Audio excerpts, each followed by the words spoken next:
very merry unbirthday to you, to you. A very merry unbirthday to you, to you.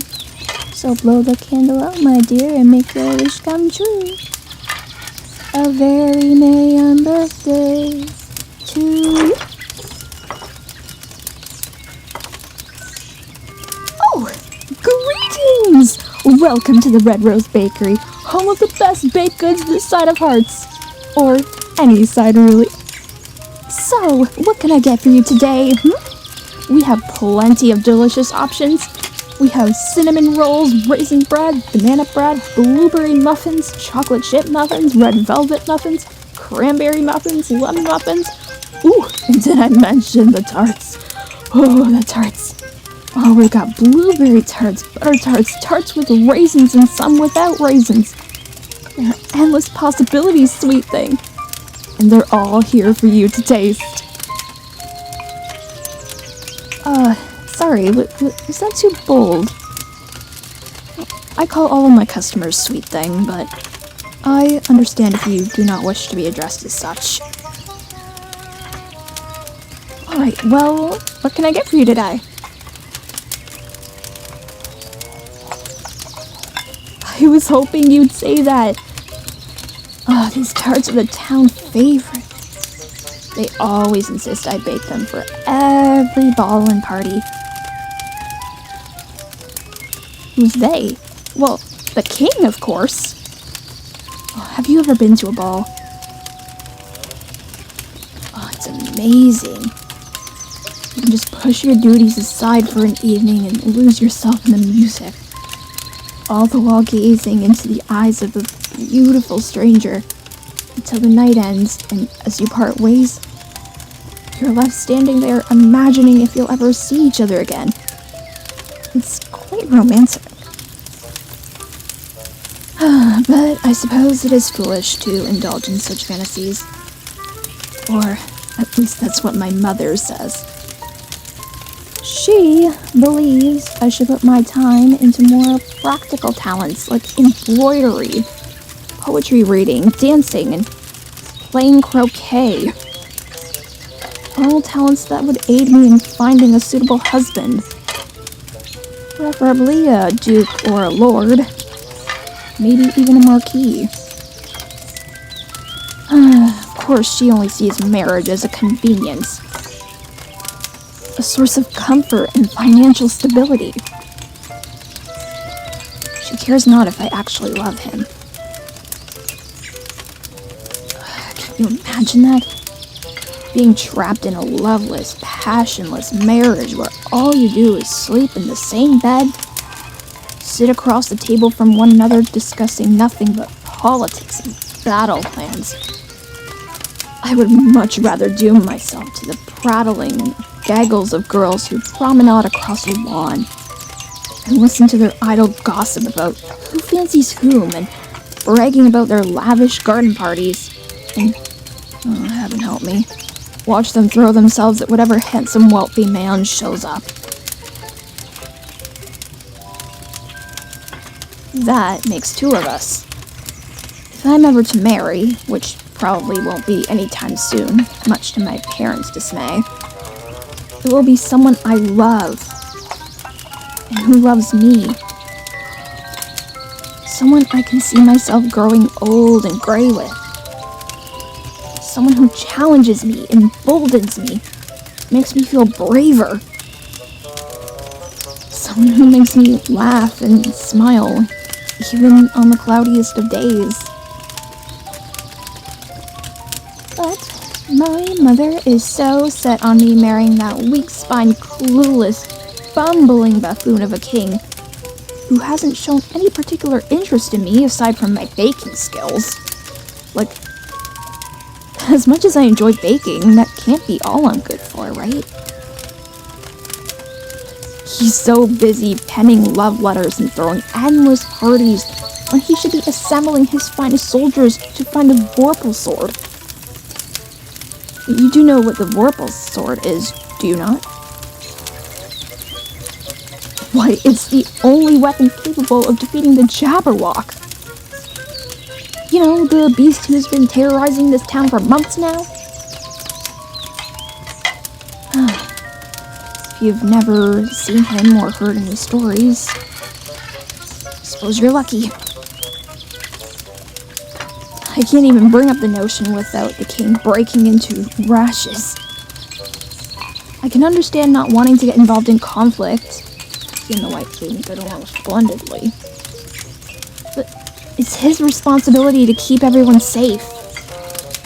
Even my father served, and he's the most timid man I've ever known.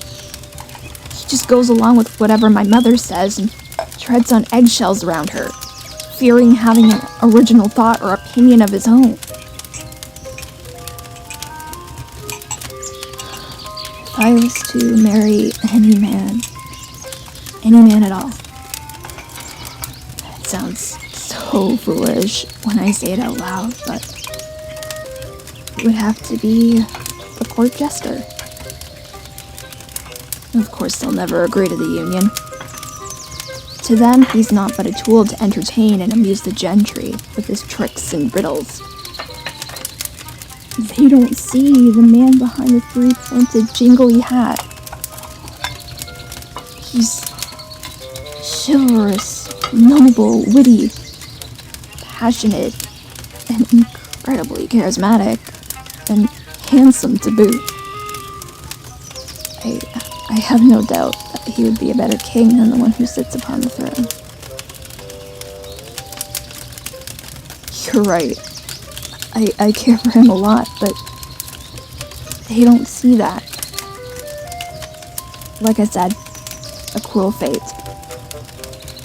One that I will not succumb to. I would sooner perish, allow myself to be devoured by the Jabberwock.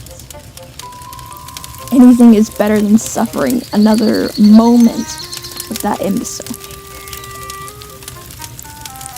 My jester. He and I shall run away together.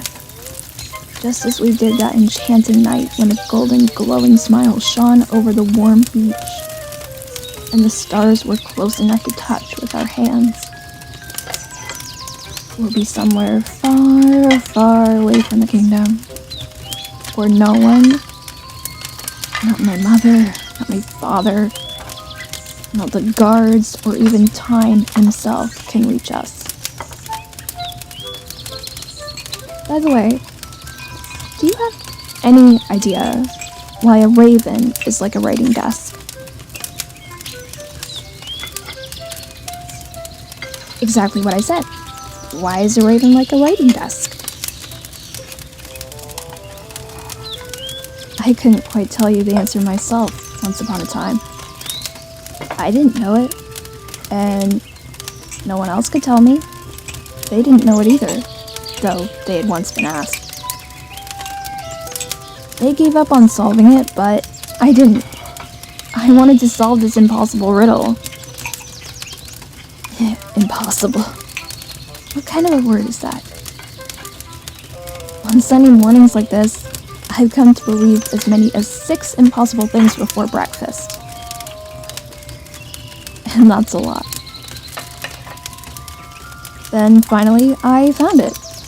The answer to the impossible, or maybe not possible riddle.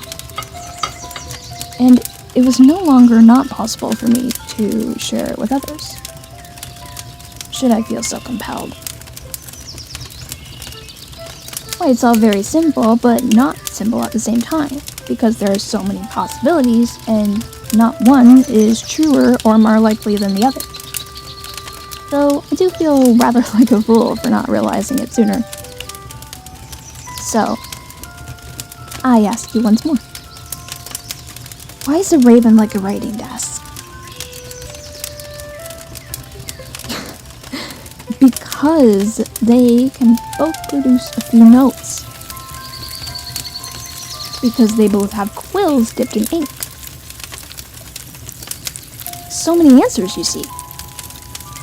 Do you know, in the other realm, the realm above Wonderland, there's a riddle that goes something like... One moment, I need to recall exactly what it was. Oh yes. Why did the chicken cross the road?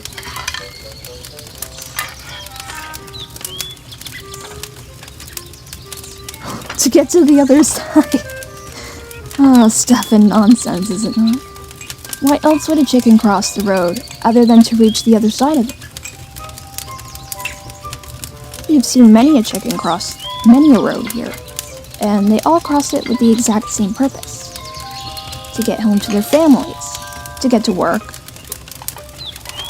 maybe spend some time alone at the park, etc., etc. I simply advise said chickens to be careful, or else they might get run over by a carriage.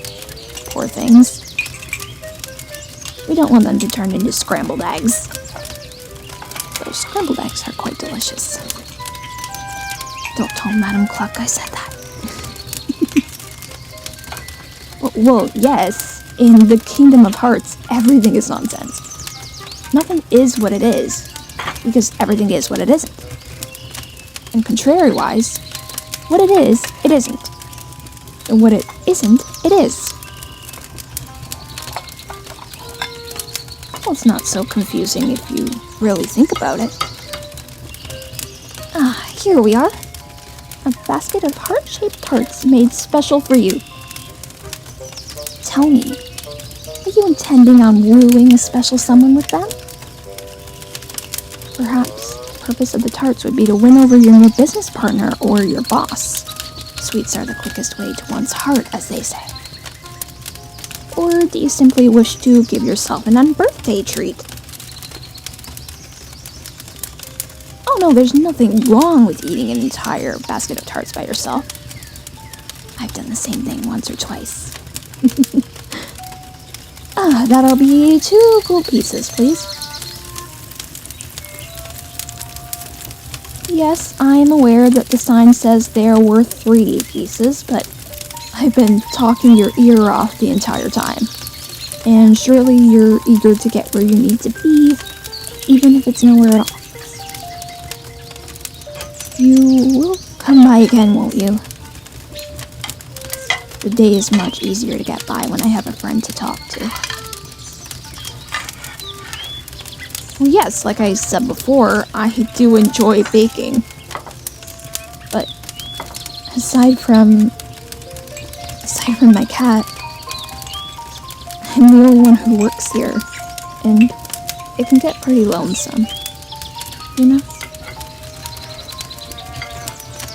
Promise you'll come back?